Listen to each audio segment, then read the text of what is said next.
June 2025 ప్రారంభమవుతోంది. ఇది కేవలం క్యాలెండర్లో మార్పు మాత్రమే కాదు, ఇది మన ఆర్థిక జీవితాలపై ప్రభావం చూపించే కీలక మార్పులకు సమయం కూడా. ఈ క్రమంలో జూన్ 1 నుంచి మ్యూచువల్ ఫండ్లు, క్రెడిట్ కార్డులు, పీఎఫ్ నిబంధనలు, వడ్డీ రేట్లు, ఆధార్ అప్డేట్ ప్రక్రియ సహా అనేకం మారనున్నాయి.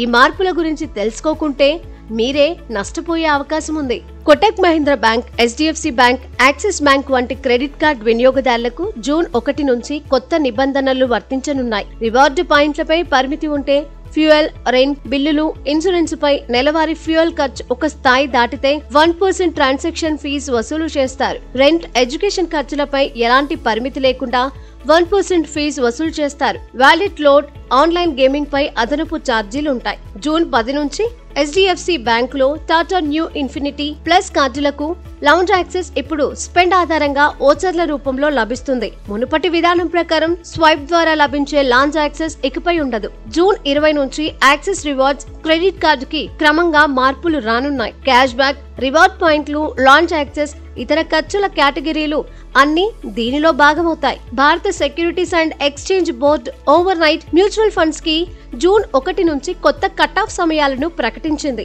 ఆఫ్లైన్ లావాదేవీలకు మధ్యాహ్నం 3 గంటలు, ఆన్లైన్ లావాదేవీలకు సాయంత్రం 7 గంటలుగా తెలిపింది. ఈ సమయాల తర్వాత చేసిన లావాదేవీలు తదుపరి రోజున మాత్రమే ప్రాసెస్ అవుతాయి. ఈ మార్పులు ఫండ్ కార్యకలాపాల నిర్వహణను మరింత సమర్థవంతంగా చేయడానికి నిర్ణయించారు. Employees provident fund organisation June నెలలో EPFO 3.0 సిస్టమ్ ను ప్రారంభించబోతోంది. ఈ క్రమంలో మీరు విత్డ్రా చేయాలనుకున్న మొత్తాన్ని ATM లేదా UPI ద్వారా తక్షణం విత్డ్రా చేసుకోవచ్చు. UPI యాప్ల ద్వారా బ్యాలెన్స్ చెక్ చేసుకోవడం, క్లెయిమ్ ప్రాసెసింగ్, గ్రీవెన్స్ పరిష్కారం వంటి సేవలను ఈజీగా పొందవచ్చు. మీరు కంపెనీ ద్వారా ఫామ్ 16 పొందడానికి చివరి తేదీ జూన్ 15. ఇది ఇన్కమ్ ట్యాక్స్ రిటర్న్ ఫైల్ చేయడంలో చాలా కీలకం కానుంది. మీరు ఉద్యోగి అయితే తప్పక ఈ డాక్యుమెంట్ ను పొందాల్సి ఉంటుంది. మై ఆధార్ పోర్టల్ ద్వారా ఆధార్ వివరాలను ఉచితంగా అప్డేట్ చేసుకోవడానికి చివరి తేదీ జూన్ 14గా ఉంది.